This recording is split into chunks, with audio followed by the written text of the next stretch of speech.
नमस्कार दोस्तों, मैं आशित त्यागी यूट्यूब चैनल यू करवट पर आपका स्वागत करता हूं।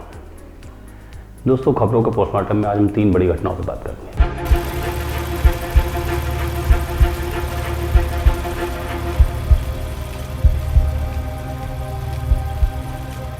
पहला तुर्की पर। हम सभी जानते हैं तुर्की सीरिया में भयानक भूकंप आया है, हजारों लोगों की मौत हो गई है। लेकिन ये पहली बार नहीं है। यहाँ वर्ष 1900 से भूकंप आने का सिलसिला लगातार जारी है और इसमें लाखों लोगों की मौत हो गई है। इस बार तुर्की में 6 फरवरी की सुबह करीब 4:15 बजे 7.8 तीव्रता का भूकंप आया था। अभी तक मौतों का आंकड़ा स्पष्ट नहीं है, लेकिन कई हजार लोगों के मारे जाने की आशंका है। दर्जनों इमारतें गिर गई हैं, पेट्रोल की पाइपलाइन फट गई है, उसकी वजह से कई स्थानों पर आग लग गई है। तुर्की का ज़्यादातर हिस्सा एनाटोलियन प्लेट पर है। एनाटोलियन का मतलब है छोटा एशिया। इस प्लेट के पूर्व में ईस्ट एनाटोलियन फॉल्ट है, बाईं तरफ ट्रांसफर फॉल्ट है जो अरेबियन प्लेट से जुड़ता है। दक्षिण और दक्षिण पश्चिम में अफ्रीकन प्लेट है, जबकि उत्तर की तरफ यूरेशियन प्लेट है जो उत्तरी एनाटोलियन फॉल्ट जोन को जोड़ता है। तुर्की के नीचे मौजूद एनाटोलियन टेक्टोनिक प्लेट घड़ी की विपरीत दिशा में घूमती है। इसे अरेबियन प्लेट धक्का देती है। घूमती हुई एनाटोलियन प्लेट को जब अरेबियन प्लेट धक्का देती है तो वो यूरेशियन प्लेट से टकराती है और इसी वजह से वहां भूकंप के तगड़े झटके लगते हैं। 24 नवंबर 1976 को यह भूकंप में वहां 4000 लोग मारे गए थे। 17 अगस्त 1999 में तुर्की के इजमित में भूकंप आया था और इसमें 17,000 से ज्यादा लोगों की मौत हुई थी। तुर्की के अलावा कई और जगह हैं जहां पर भूकंप अपनी विनाश लीला रचता है। वैज्ञानिकों की माने तो मानव इतिहास का सबसे बड़ा भूकंप जो आया था उसकी तीव्रता रिएक्टर पैमाने पर 9.5 थी। इस रिएक्टर पैमाने का तो भूकंप आज तक मानव इतिहास में नहीं आया है। तब 8000 किलोमीटर तक सुनामी आई थी। उस समय धरती पर रह रहे इंसानों को 1000 साल तक समुद्र तक छोड़ देने पड़े थे, वहां रह ही नहीं पाए थे। यह भूकंप 3800 साल पहले आया था और जहां आया था उस स्थान को आज उत्तरी चिली के नाम से जाना जाता है। इसके अलावा 1960 में आया वॉल्विया भूकंप भी था, जिसकी तीव्रता 9.6 के आसपास रही थी। इसने पूरे चिली एरिया को हिलाकर रख दिया था। बहुत बड़े पैमाने पर लोगों की मौत हुई थी।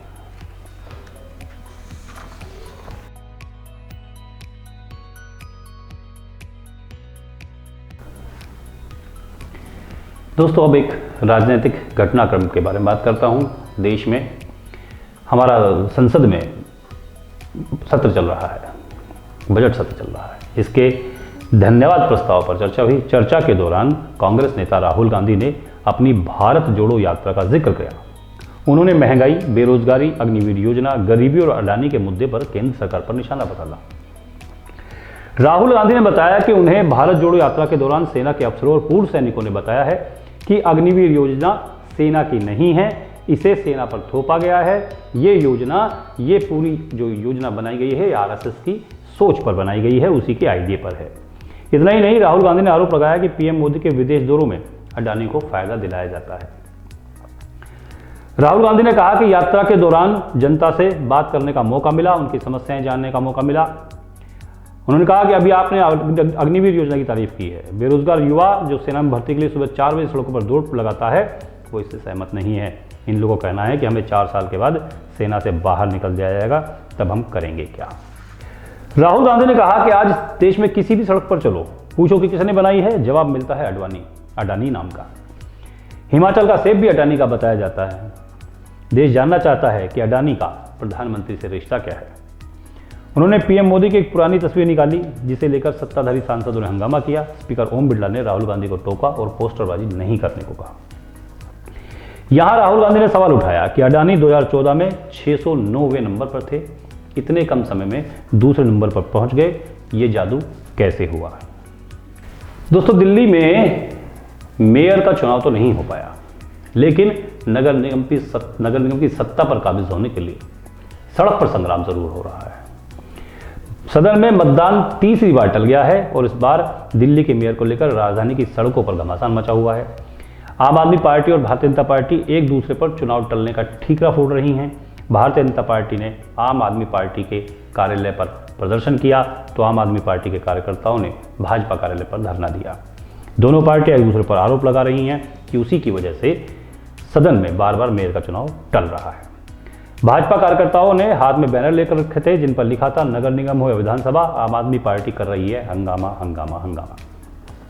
दूसरी तरफ आम आदमी पार्टी के कार्यकर्ताओं के हाथ में जो प्ले कार्ड थे उन पर लिखा हुआ था, भाजपा वालों शर्म करो, लोकतंत्र की हत्या बंद करो। ये था आज का खबरों का पोस्टमार्टम। अब गाजियाबाद और आसपास की कुछ खास खबरें।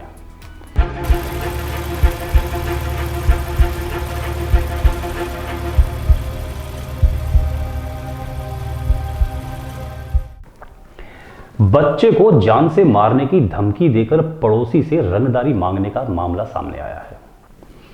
मामला लिंक रोड थाना क्षेत्र का है। यहां 30 लाख रुपए की रंगदारी मांगी गई। पुलिस ने रंगदारी मांगने वाले को गिरफ्तार कर लिया है।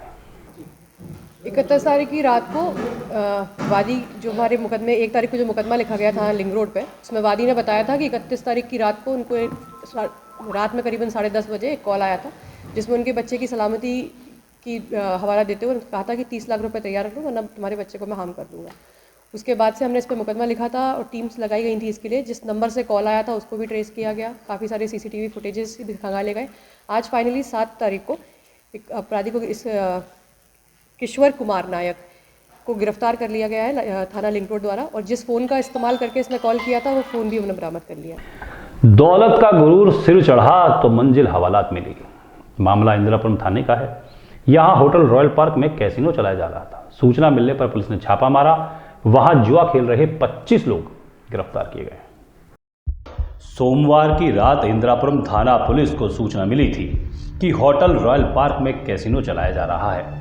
यहां कॉइन के माध्यम से जुआ खेला जा रहा है। होटल में बर्थडे पार्टी के नाम पर बुकिंग की गई थी। पुलिस ने 25 अभियुक्तों को गिरफ्तार कर लिया है।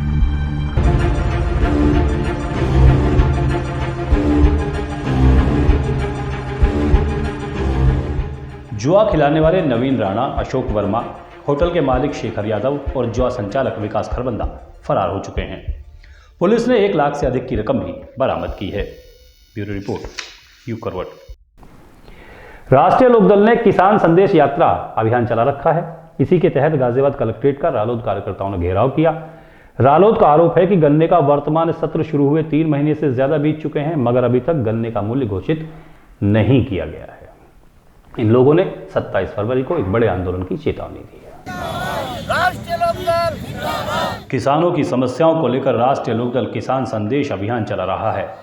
गन्ने का लाभकारी मूल्य घोषित करने, आवारा पशुओं से निजात दिलाने और गन्ना किसानों के बकाये का ब्याज समेत भुगतान करने की मांग को लेकर राष्ट्रीय लोकदल के कार्यकर्ताओं ने गाजियाबाद में कलेक्ट्रेट का घेराव किया। रालोद नेताओं ने कहा कि वर्तमान सत्र शुरू हुए 3 महीने से अधिक का समय बीत चुका है लेकिन अभी तक गन्ने के मूल्य की घोषणा नहीं की गई है। रालोद नेताओं ने कहा कि पिछले 1 माह में पार्टी किसान संदेश अभियान चला रही है। पूरे प्रदेश में 2 लाख से अधिक किसान मुख्यमंत्री को पत्र लिखकर गन्ने का मूल्य घोषित करने की मांग कर चुके हैं। मूल्य घोषित न होने से किसानों में भारी रोष है।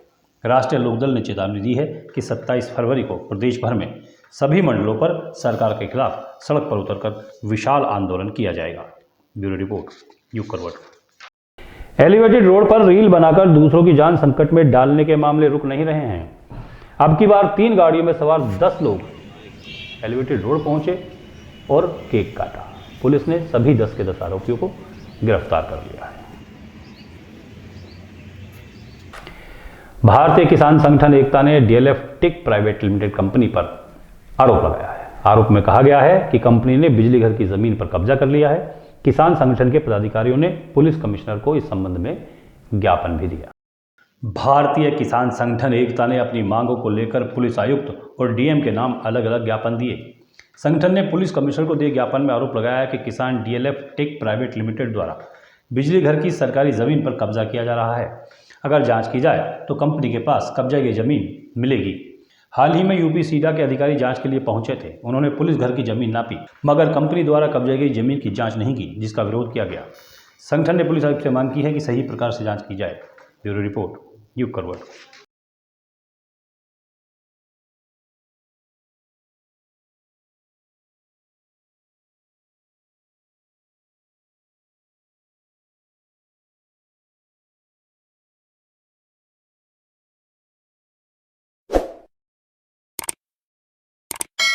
आपके कमेंट हमारे लिए बहुत महत्वपूर्ण है। नमस्कार।